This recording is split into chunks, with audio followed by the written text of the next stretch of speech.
Upang mas mapalakas ang popularidad ng cycling at sabay na makadiskubre ng talento, nangako ang pamunuan ng Solid North Larga Pilipinas na mas paiigtingin ang free races para sa lahat sa pamamagitan ng People's Race. Kung paano ito magiging mas malalim na grassroots cycling development, alamin sa report ni JB Junio.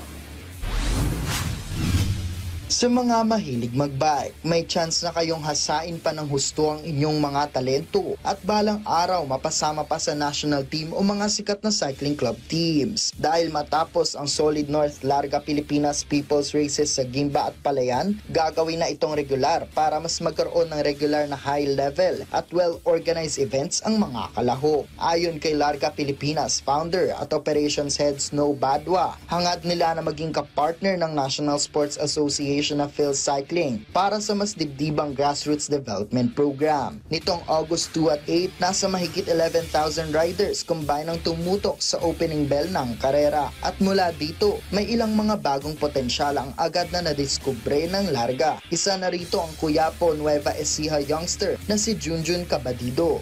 Well, it's because, one, no, siguro ayoko man sabihin yung credit nung inintroduce natin yung Larga ng mga free races, no, dumami ulit yung mga nagka-interest and then idagdag mo pa yung pandemic. So, di ba, nung pandemic, wala tayong mode of transportation, so karamihan sa atin, mga nagbisikleta, no, and yung iba, naghanap ng alternative means, no, para maka-move from one place to another dahil nga meron tayong pandemic. So, yun yung nakadagdag doon sa popularidad ng cycling.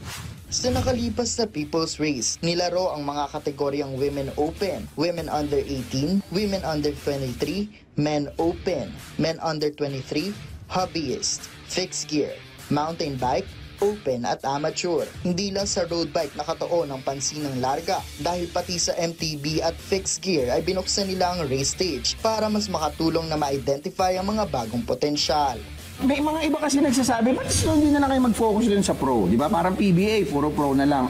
Ang gusto ko kasi natin, mga kaibigan, is tulungan din yung Phil Cycling kasi symbiotic relationship yan. Nangingi kami ng time na makapaglaro yung mga pro natin, national riders, pinayagan nila.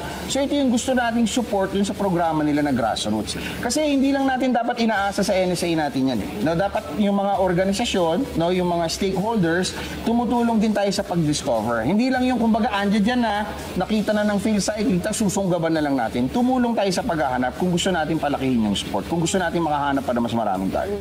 Bukod kay Cabadido na hinahatagan na ng kontrata ng Tour of Luzon champion team na MPT Drive Hub, nasa radar na rin ng Standard Insurance ang mga female riders na sina Maika Marzan at Jenna Valdez. Habang nakuha na ng Dandex ang under-18 rider na si Carl Ivan Alagano. Noong 2018 edition ng Larga naman ay sina Go for Gold Continental rider Mark Ryan Lago at mga national team mainstays na sina Kate Yasmin Velasco at Rench Michael Bondo. Matatanda ang na-postpone ng Race to the Northern Alps ngayong buwan, kaya naman puspusan na ang paghahanda ng Larga Pilipinas upang ituloy ang karera na ito sa darating na Nobyembre ngayong taon. Makakasama rin dito ang ibang Southeast Asian countries tulad ng Malaysia, Indonesia at iba pa. JB Junio para sa Atletang Pilipino, para sa Bagong Pilipinas.